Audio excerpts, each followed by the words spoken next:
Well, good morning. Good Friday morning. Such an exciting time in our calendar. I've just come back from the gym. I'm actually in my office. The gym is just downstairs.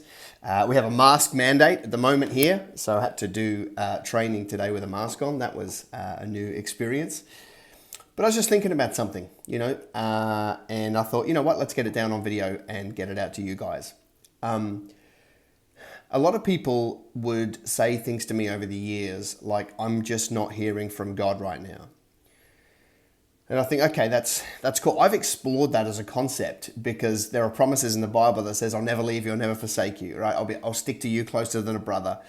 And obviously the really clear one is, my sheep hear my voice. And I go, well, if they're true and fact, then we might need to dig into this a little bit. And so that's where I arrive at, right? My sheep hear my voice as a fact. And so, the only pre-qualifier to that statement is, are you one of his sheep, right? Are you a follower? And if the answer is yes, if you're a redeemed believer, then the fact is you hear his voice. But I guess, from my perspective, I'm looking at this through the lenses of busy entrepreneurs, right? And I'm sure you're busy, right? Juggling life as well as business. You've got business and life and possibly kids and possibly marriage and other activities and things like that. And so, I think as we dig deeper into working out, what sort of structure do we need in place so that we can make sure we hear his voice? I think one of the limitations of 2021 is all the distractions that we have in our lives, right? Most of us have a smartphone, some of us have an Android, and you saw what I did there, a little bit of a dig.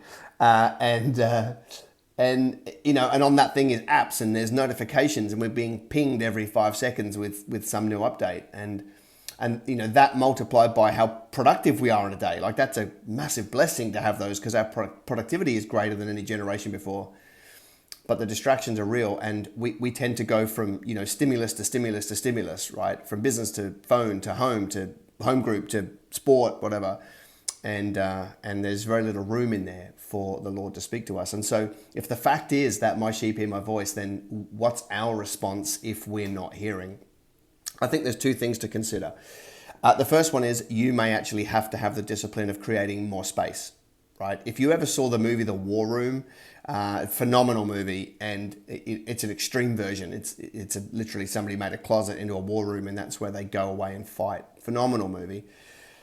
It doesn't need to be that you sit in your war room and you put scriptures and stories up on the wall. It doesn't need to be that, but it needs to be somewhere and some time that you can hive yourself out of the busyness of life and start to, get really clear-headed and, put your heart towards the Lord and be able to speak and be able to listen. Right? That's ultimately what it's going to be. But you need to actually have that place where you don't go into that place with phones and laptops and things like that. You literally just create a space. David said, David had a physical space that he went to. He actually also said, Jesus, you are my hiding place. God, you are my hiding place, which I think is really interesting, because he would carve himself away and go and get centered with God and hear what God has to say. So if it's good enough for David, it's good enough for us. It could very well be harder for us because of the amount of demand. So you've got to get that discipline, either a physical room in your house, a room in your office. Get to the office 30 minutes before everybody else, and don't get to work, and just hold yourself out before the Lord and listen. There's got to be that discipline, because in my experience, as soon as you create the space, he'll talk. He wants to get things to you now, and we've got to create the space to do that. The second reason why that he may not be talking to you, or you don't hear him, is because he's not talking. He says, my sheep hear my voice, but only when he talks. And so here's a pattern that I've seen emerge. There's a lot of people that are inquiring of the Lord and not hearing anything. Here's what I'd say to you.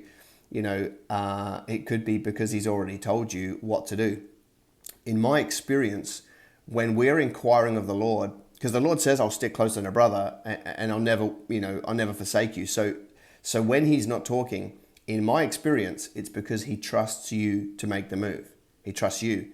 See, he's already graced and anointed you and equipped you to do what he's got for you. And so sometimes when he's silent, it's because he's saying, you've got this, right?